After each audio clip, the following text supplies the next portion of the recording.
जय पवारांचा नुकताच साखरपुडा झालेला असताना आता पवार कुटुंबातनं आणखी एक आनंदाची बातमी समोर आली आहे। सुप्रिया सुळे यांनीच ही बातमी सोशल मीडियाच्या माध्यमातून दिली आहे। युगेंद्र पवार यांचा नुकताच साखरपुडा झाला असून लवकरच ते विवाह बंधनात अडकणार आहेत। तनिष्का असं युगेंद्र पवार यांच्या होणाऱ्या बायकोचं नाव आहे। सुप्रिया सुळे यांनी युगेंद्र पवार आणि तनिष्का प्रभू यांचे फोटो शेअर करताना म्हटलंय, आनंदाची बातमी सांगताना खूप आनंद होतोय। माझा भाचा युगेनचा तनिष्काशी साखरपुडा झाला। त्यांना आयुष्यभर प्रेम, हास्य आणि एकत्र राहावे अशा शुभेच्छा।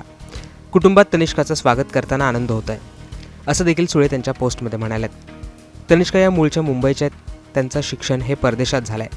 जय पवारांच्या साखरपुड्याला पवार कुटुंब एकत्र आल्याचं पाहायला मिळालं होतं। आता युगेंद्र यांच्या लग्नात देखील पवार कुटुंब एकत्र दिसण्याची शक्यता आहे। पवार कुटुंबात राजकीय 2 गट झाले असले तरी कुटुंब म्हणून आम्ही एकत्र असल्याचं नेहमी दोन्ही बाजूंनी सांगितलं जातं। युगेंद्र पवार यांच्या वाढदिवसाला शरद पवार यांनी अक्षता टाकायची संधी कधी देत आहे अशी विचारणा युगेंद्र यांना केली होती। आता आजोबांच्या प्रश्नाला एक प्रकारे युगेंद्र पवार यांनी उत्तरच दिलंय।